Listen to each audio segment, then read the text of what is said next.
And I'm back this week with a special guest, one of my favorite people and somebody who I enjoy talking to. Uh, by the way, we are already speaking for like almost 2 hours now, and only now we remember that, oh, wait, we have to record this session. And as you can see, today I'm wearing a white t shirt, which is not very common because today we are talking about meditation, Vipassana, and Dinesh sir's experience, because Vipassana, trust me, is something that is pretty difficult when you've got, this little thing. It's very difficult to like keep this away for 10 days. It's difficult to keep it away for 10 minutes, guys. So, uh, but I have an actual example in front of you today, which is Dinesh sir, who has actually managed to keep his gadget away for 10 days and also everything away for 10 days. And he has actually done Vipassana. Sir is a software engineer. He is working with the Isha Foundation by Sadhguru, and he is a volunteer at the Indian Stammering Association, actively hosting outdoor self-help meetings in Bangalore. So if any one of you are from Bangalore SHG, which I know many people are, you should join Sir every Sunday in the outdoor meetings in the beautiful parks of Bangalore, the garden city of India. So we will talk about meditation, Vipassana, and the experience of Dinesh sir, and I'm very excited since last week. I was waiting for this day and this moment. Thanks a lot, sir, for being a part of this session. Thank you, Krish, for calling me for this session. I'm very happy to be here. I love to share about meditation, and it is very good that youngsters like you are coming forward and wanting to have a conversation on meditation. Glad to be here, Krish. This actually started when during the lockdown, I would just join online meetings. And in one of the meetings, what happened is Sir spoke about Vipassana meditation. Now, I've heard the word Vipassana that day for the first time. And coincidentally, you know what happened? I was doing a Teams program with the Princess Trust in the UK. And apparently, my coach over there, he had already been to one Vipassana retreat. I think it was in Wales. So if you're watching this, thanks to you as well, because we have spent 3 months together. And then, so I have so Dinesh sir is somebody who, spoke in very detail. I think it was a 1 hour session, sir, which you had hosted last year. Yeah, earlier we had a session on Vipassana where me and along with few other participants had come online and shared few things on Vipassana. Yeah, it was some time back. Yeah, and I thought, you know what? I think the youth must be very preoccupied with profession, exams, anything. There's so much going on. And I was like, this has to be reminded because because like Vipassana is next level, but at least the youth has to start or should start with at least a little bit of meditation until they reach to a stage where maybe you'd want to do Vipassana, 10 days, no phone, nothing, not even talking to people, right? I think they have to keep like speaking fast as well for 10 days. Is that right?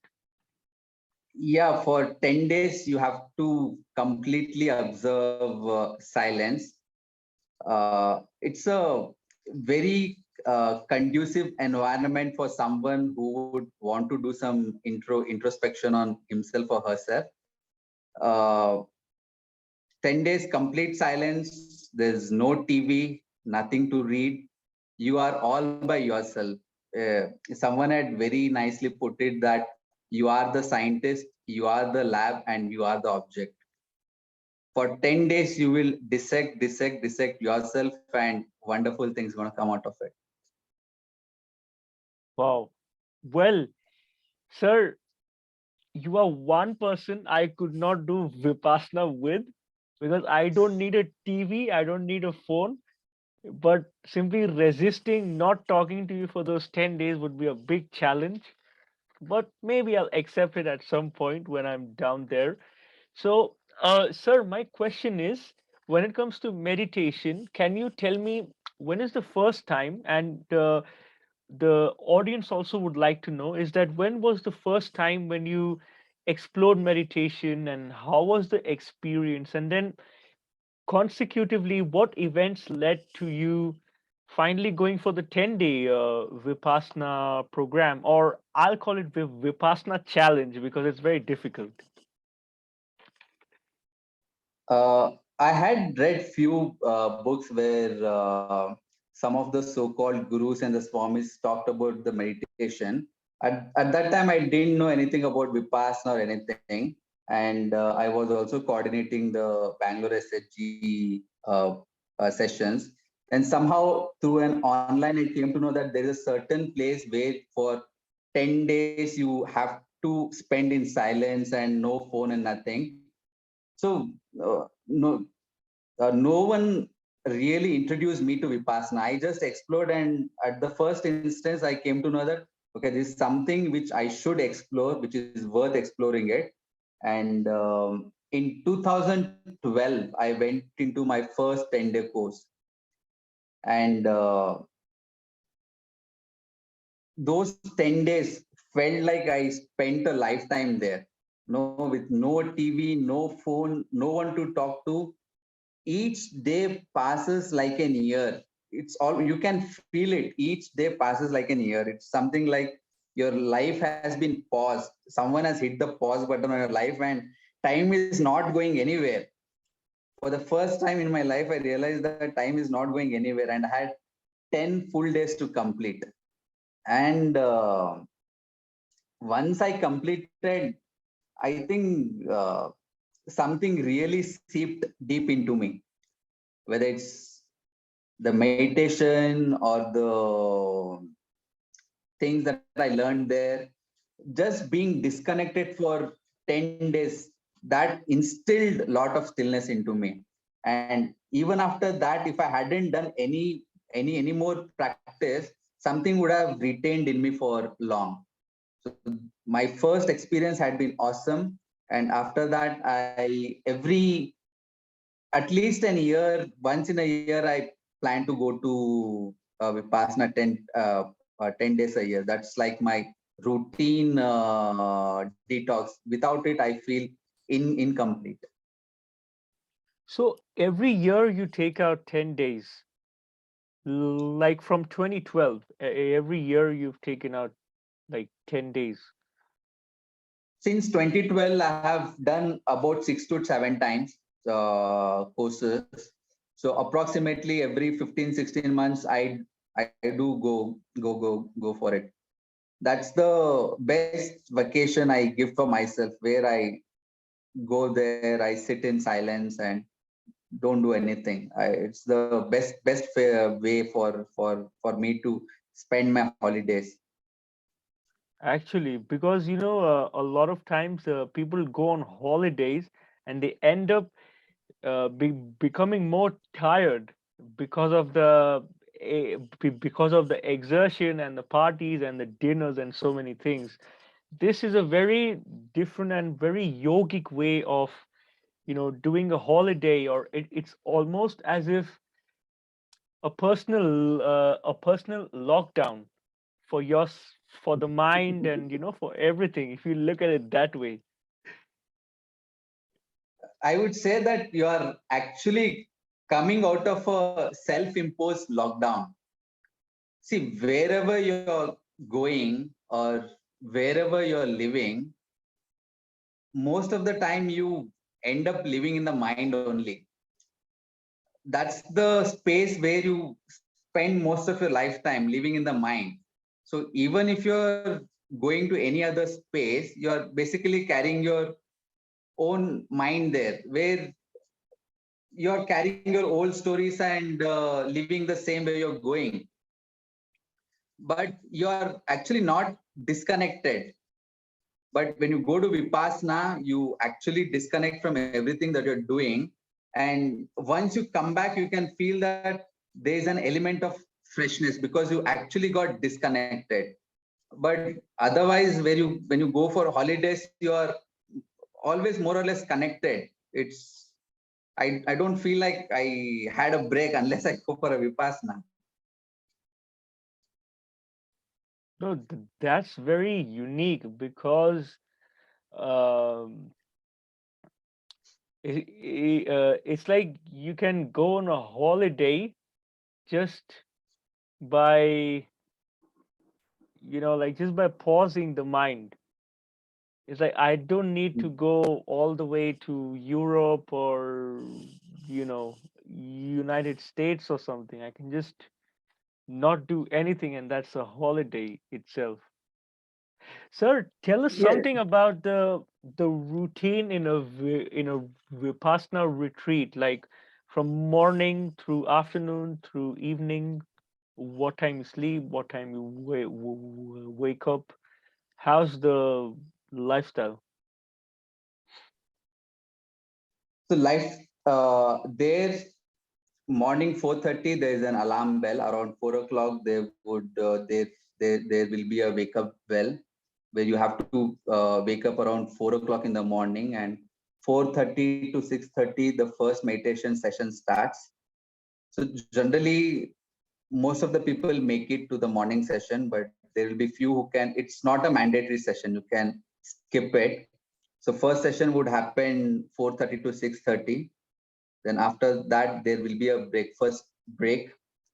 Then after and about an hour and a half of break, after the breakfast, there is some personal time for you to freshen up and have some time for yourself.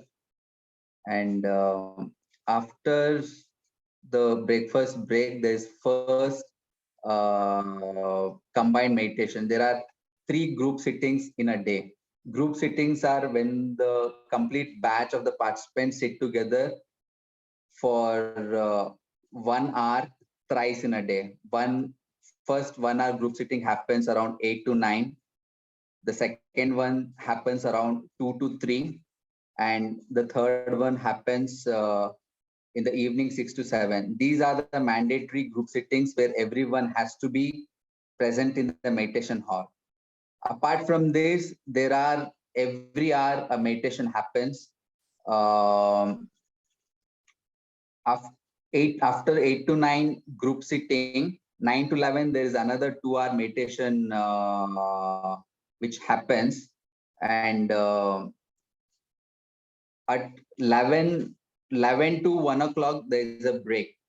11 o'clock lunch is served, and from 11 till 1 o'clock you're left alone. There is about a 2 hour break in the noon time, and you can spend your time whichever way you wanted.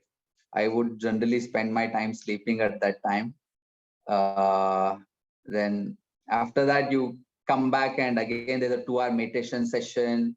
So every hour the meditation goes on. So there, basically, you just eat, sleep, meditate. Only 3 things happen there.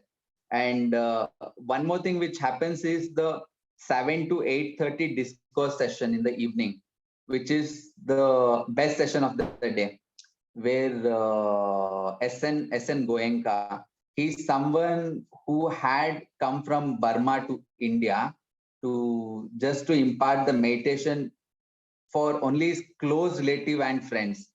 He had come from Burma to India to just to impart meditation to only few of his close relatives, but he ended up spreading meditation not only in India but throughout the world. So that's the best session, 7 to 8:30. Generally around daytime 8 to 10 hours of meditation happens, and you have 2 breaks, breakfast, lunch. In the evening only snacks are served. There's no, around 5 o'clock snacks is served. There's no evening meal.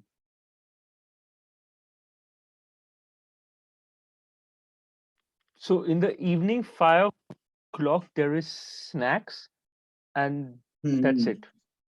Yes, that's it. Okay, so you're almost having intermittent fasting on a daily basis, because if your first meal is at 11 and the next meal is at 5, then after 5 p.m. your next meal will be the next day at 11.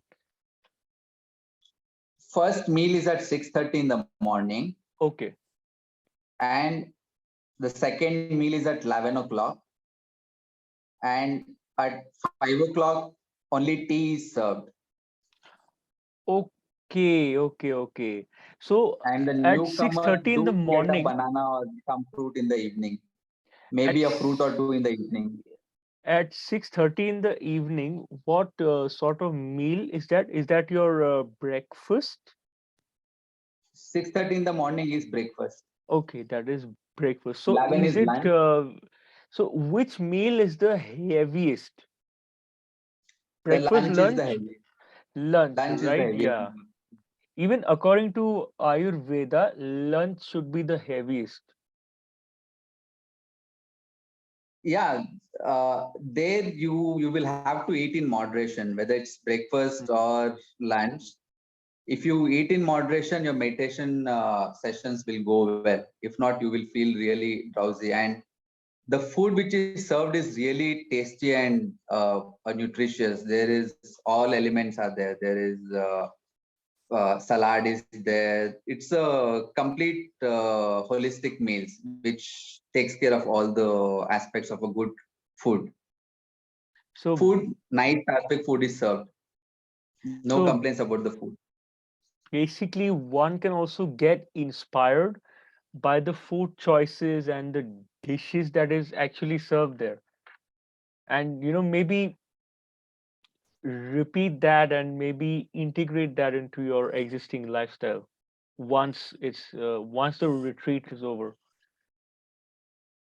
Yes, just eating the right food at the right time, it gives you a lot of benefits.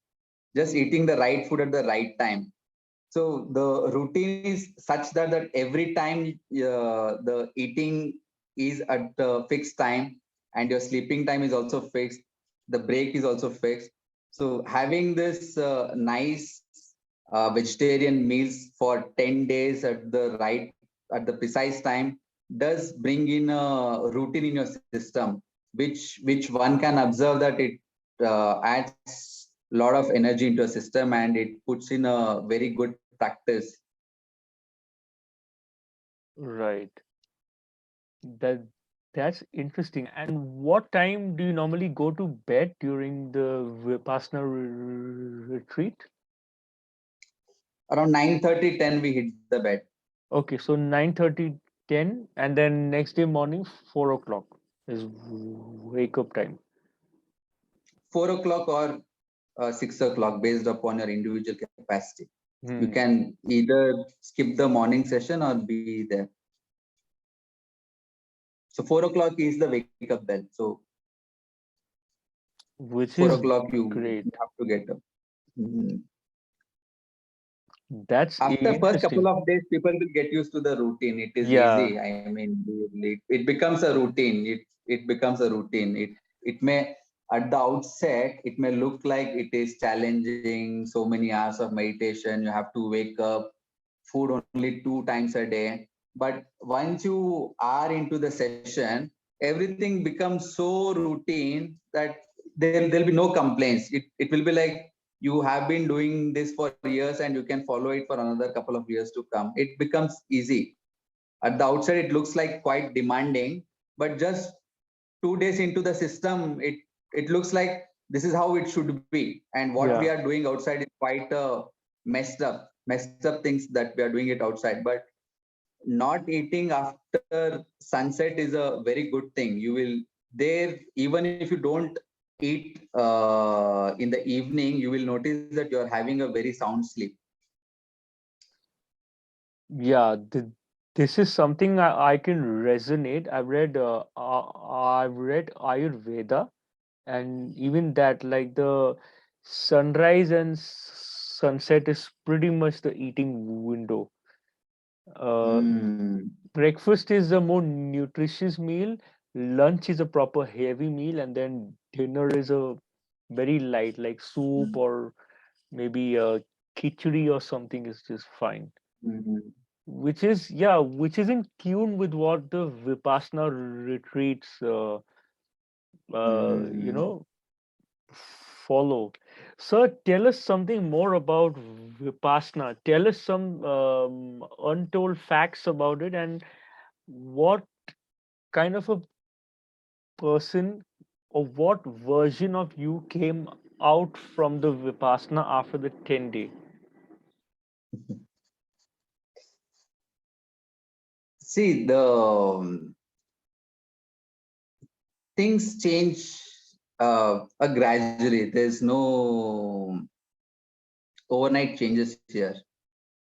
As per what is Vipassana, uh, this was a term coined by Buddha himself, Vipassana, in Pali language, or which was the language of those times.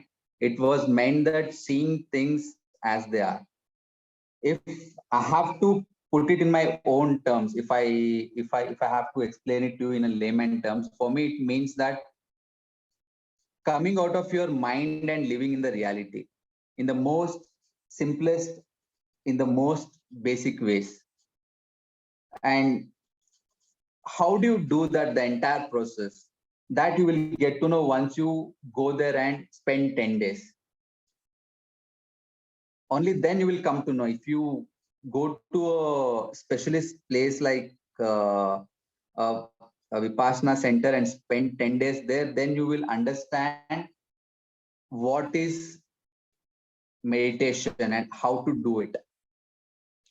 For me, it is like most of the time, I would say that most me and whomsoever I observe, they are lost in their own worlds. I mean, they may appear that they are normal, doing okay, but most of the time we have our own parallel universe running in our mind, and we are disconnected with what is happening. We are absent most of the times. Wherever we are absent. So this is a wonderful technique which has been left by Gautama Buddha, which does which does brings us back to the present moment in our fullest capacity. And you will have to spend a certain amount of period in silence to be able to get into that zone. It is not something which could be learned in a day or two, or could be learned in an YouTube session. This meditation has to be learned in the way it has been taught. You will have to spend 10 days there in silence to imbibe the real aspects of it.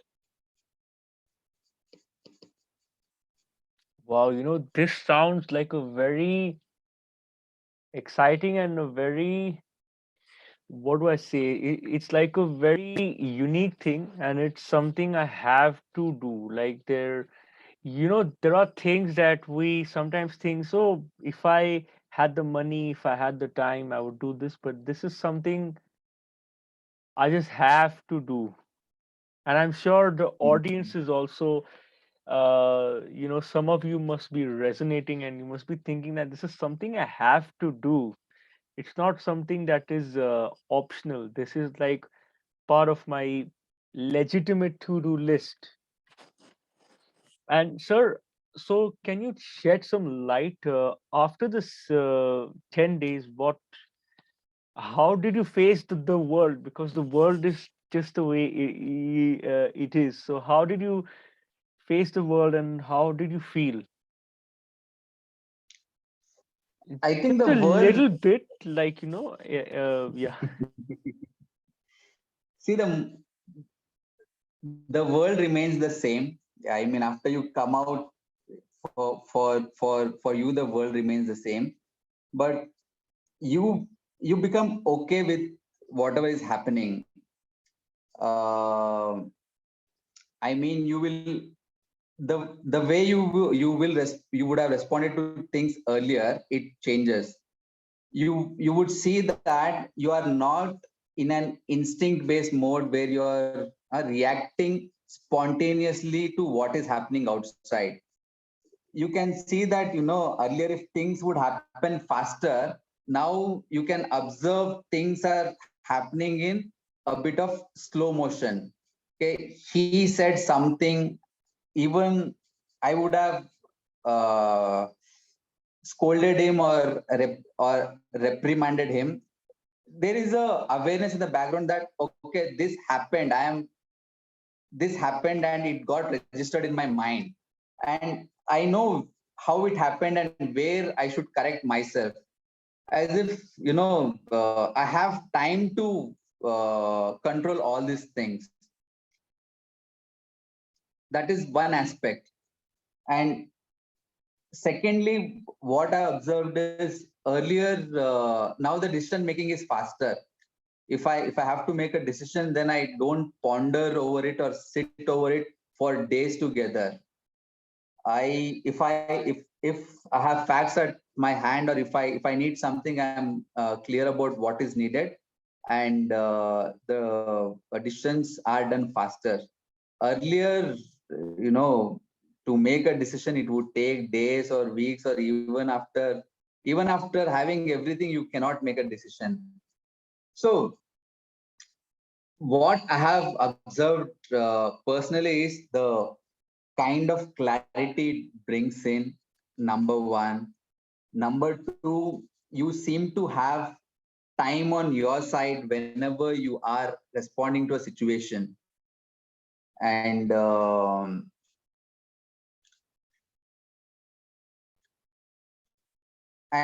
thirdly, it also brings in a kind of balance in you. I mean, earlier, if things would go wrong, hell will break loose. Your kid dropped your phone or something unwanted happen, you would pull your hairs over it. But now it it affects you at a superficial level. Internally, you're okay with everything that happens. It's a kind of you feel more secured about yourself.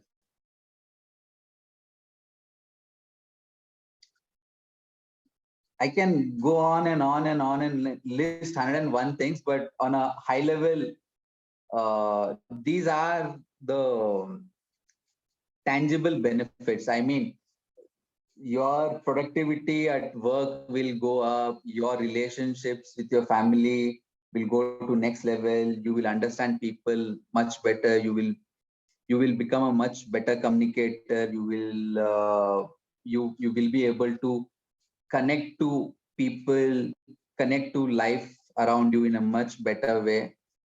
Overall, you will become part of everything which is happening. You earlier, you would be living in a kind of disconnected mode. Now you will appreciate whatever is happening to you. It is in every way, in every aspect or every dimension of your life. You will see that you have gone at least a notch higher in every dimension. Be it, you would have become good in your sports. If you're a sports person, if you're a student, you would have become good in your studies. If you're a professional, your discipline would have improved in every way. I think this is something which everyone who's very serious about himself or herself, this is the first thing they should take it up. Wow, wow. I just don't have anything to say. I just have something to experience, and I hope all of you are also, um, if you are thinking about this, then why are you thinking about it? Whenever you get the time, I think this is a life changing. These are 10 days that I think, from what Sir has described, these 10 days will be life changing days. Certainly. One of the traps which people fall into it, which I've observed happen to some of my friends and for others, that people go for shortcut methods. That why should I learn meditation for 10 days going to some place? Why don't I just learn Vipassana sitting at home online? Why should I go 10 days? So there are few teachers who will teach this, and that is not the right way to learn it. If you have to experience Vipassana, it has to, there is a certain procedure which has to be followed.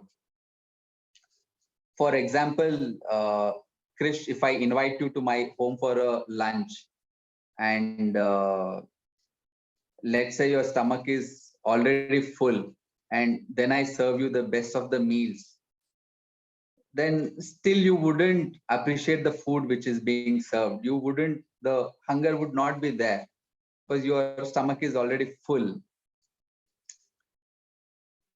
And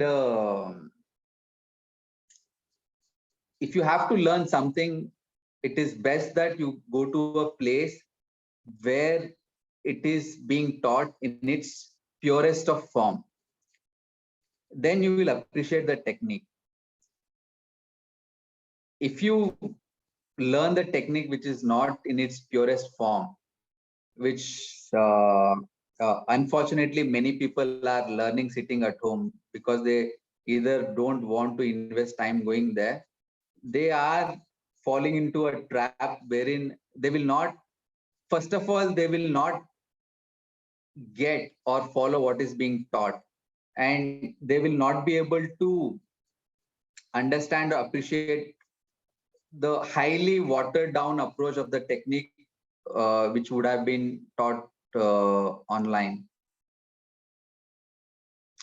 Like right now there's a season of mangoes, so if you want to have mango, it is better to go for the a fully ripe juicy Alfonso, or raw mango which is sour. The online versions are like sour raw Yeah. mangoes, so you go for it, then you develop a dislike for the lifetime, and then you come to a conclusion there's nothing in it, it's better of I that I didn't go it. Then you are at a disadvantage for life because you have tasted something which was not right for you and which was not served in the right way. Hmm. To take time, learn it the right way. If not, don't learn it. It has to be learned in the way it is taught, and for that minimum 10 days is required. Yeah, I mean, I get it that if somebody is having mango for the first time and the person has it in, say, October or November, then it's likely the person will think, what's so special about mango? But if that same person tries it for the first time during April, May, June, only then he or she will know what is the capability of the mango, like the fullest capability, and why not consume it when it's given in the organic form in its full capability. So that was a very insightful point, sir. That the way that we can digest it is also very important. Yeah, one has to take out 10 days at least. If they're serious about themselves, then 10 time 10 10 days out of 365 days is not a big time. And if you have to learn meditation, then 10 days are fine. You should plan to take them out. A lot of my friends out here in Europe, we get like 20, 28 days of holiday per year. Well, if you take out 10 days for yourself and the rest, you've still got another 10 to 18 days for your family, for events. That should be great, but if you give yourself, because take it or leave it, you will stay with you for the rest of your life from the birth until death. You stay, you are constant. So if you can take out 10 days out of your 28 days of holiday per year, then there's nothing bad in it, right? Yeah, this is the bare minimum you can see. If you have to enjoy 365 days in a year, we are getting into a lifestyle where people enjoy only on weekends or they enjoy only on holidays, and throughout the year you suffer. And we are getting into this lifestyle. If you want to slowly come out of it, and if you want to enjoy each and every day and not wait for the next holiday to come or the next Friday to come or the next Saturday, Sunday to come, then better be in that a state of mind where you take every day as a new day, and As you see it with a new perspective. mentioned the other day, like start every day with a white slate or with a clean Correct. slate. I think the other day you mentioned that a lot of these gurus like Sadhguru, Brahma Kumaris, and yogis, they start their day with a clean slate, and it's just about today, about the Mhm. present. So I think Vipassana also touches on that, right? To be in the present moment. Exactly. See, when you take food, and all the food that you take, not everything is digested, and whatever is not digested, it comes out. The undigested food is thrown out of the body. But what happens to undigested thoughts and emotions which are not Hmm. digested? What happens to them? I don't know what happened, sir. They create havoc in your system. They stay with you. They uh, they will create frustration in you, anxiety in you. They stay in you for a longer period of time, and they are not eliminated, and they come out in more ugly ways. You may frequently erupt. They they come out in very nasty ways. And for our body, we take a water bath and it cleanses externally, but internally whatever has not been digested at the level of thought and emotion, there is a scientific way wherein you can let go of these things which are not so easy to let go. For example, something not so pleasant would have happened in your office or in your personal life, and these things people carry on for years and decades, and to the very last moment till they die, they carry these Hmm. circumstances, scenarios to the very last minute. They suffer for it. But if you start practicing this vipassana, you can let these unpleasant memories go away very quickly. They will stop having any impact on you. There is a very scientific way or in a way that these memories are made ineffective in you. They stay with you, but they do not harm you in any way. So this aspect is also taken care, where the toxins at your mental and emotional level are thrown out, and you can actually feel in those 10 days that how light and energetic that you have become. It's an experience. See, the experience which you have in those 10 years, 10 days and later on when you practice, you can put it in 100 different ways that this happens, this happens, this happens. But once you go through the process once, then you will understand how it works at different aspect. Right. Right now, our detox is limited at the level of the body, which Hmm. is just at the very basic. We think about eating the right food. We think about doing the exercise, but more than the physical activity, the mental activity is 100 times more. Where is the detox for the mind? There's no detox for the mind. Yes. Right, right, right. Hmm. Yeah, I mean, we do, these juice detox. I keep the Ekadashi fast, but all Hmm. that is physical body cells on the cellular level. But for the mind, I think meditation is the go-to detox. And as you know, there's a talk going on, especially with Sadhguru, that at some point in the future, we might have a mental health pandemic going on, which may not be physical, but it must be related to the mind. So it's very important to take care of mental health, so that if and when this mental health pandemic ever in the future, we don't know when, but whenever this takes place, we are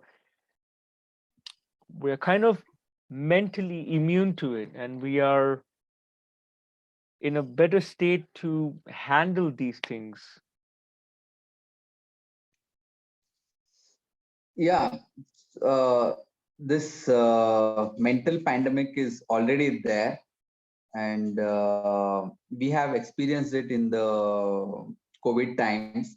I think everywhere we have experienced it, not only in India, but in many other places where people have taken out their own lives during this period of isolation, and when they have got infected. So this has come out in a very ugly way. It's already there. People are consuming alcohol, they are consuming drugs. People are distracted in every way possible, and they are looking externally uh, to find a remedy for this. They are looking at an external thing which will solve the problem, but externally there wouldn't be any fix for the underlying restlessness which is there. The problem is internal, and one has to address it directly by Hmm. going deep inside oneself. Wow, this has been a very special conversation, sir.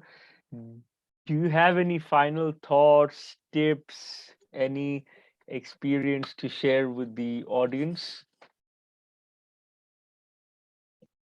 The final thoughts would be that take out 10 days immediately whenever it's possible for you at the nearest time, and uh, go for this wonderful session called Vipassana. It is completely free, and it is there in almost every part of the world. It's Yeah, can you the shed some light, as in any specific organizations which host, like, I'm not sure if the Brahma Kumaris Isha Foundation, anybody is doing any of these within India as well as overseas, like even I'm overseas. So do you have any knowledge of that? Any particular organizations or spiritual groups? there's a global Vipassana group which is founded by SN Goenka. So these Okay. uh, So these are the ones which are the most effective amongst the lot. So they have centers almost in every part of the world. And here in the evening, SN Goenka's videos are played in the evening. And he's the one who brought back Vipassana to India. So it is recommended that you go for this session. I will send the link. You can put it in your In YouTube. the description box. In the Yes, I will send across the link. But yeah, these are free courses. They are basically run by an approach called gift forward. If someone has done the course, and if he feels that he has benefited out of the course and not wasted his time, he contributes as per his capacity. No one is mandated. There is no specific fees or anything. Everyone contributes as per his capacity, and you are also free not to contribute given the voluntary approach it has for contribution. And still this Vipassana center are like now spread over entire globe. You can see the effectivity of it. The participants who have come out of it, who have done the course, they are so happy about it, so that they are willing to gift it to others so that they also experience the same thing.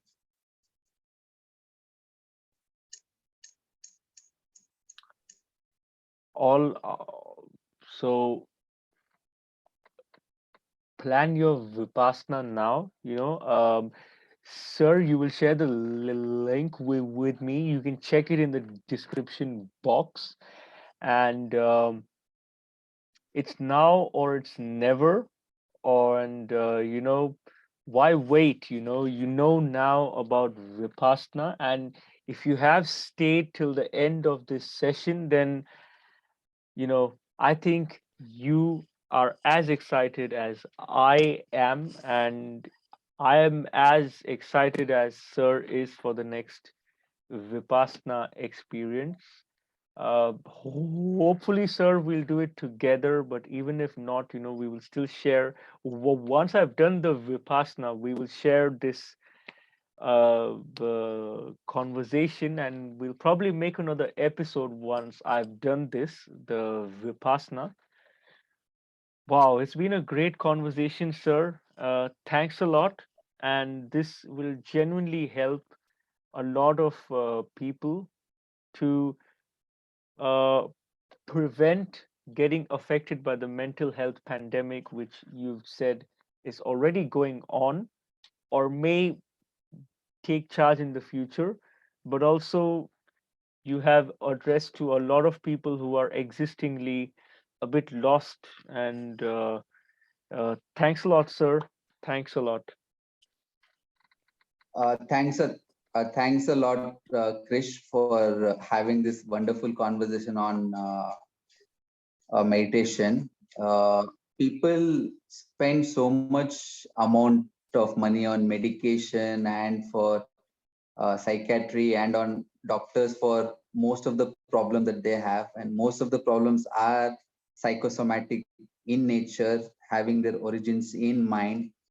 But now with youngsters like you going into the conversations of doing Vipassana, I think it will help you have clarity in your life to go after your goals with all the zest. I think it will bring out the very best in you. Thank you, Thank you, Krish, for sir. having me. Wonderful Thanks a talking lot. to you. And I just want to experience Vipassana. I'm just going to keep quiet now, and we will end the session. But we will talk about Vipassana very soon, and I will have a lot to share. And we'll do like me and Sir. We'll probably do this. Where we are. Uh, like sort of I'll note down all the things that I've seen change within me, and then I will ask you, and then you'll be like, "Oh yes, even I got that," and I'm like, "Oh wow, we have so much in common, like from the Vipassana experience." Like that is going to be, like I'm excited to do that conversation, but before I do that conversation, I have to do this.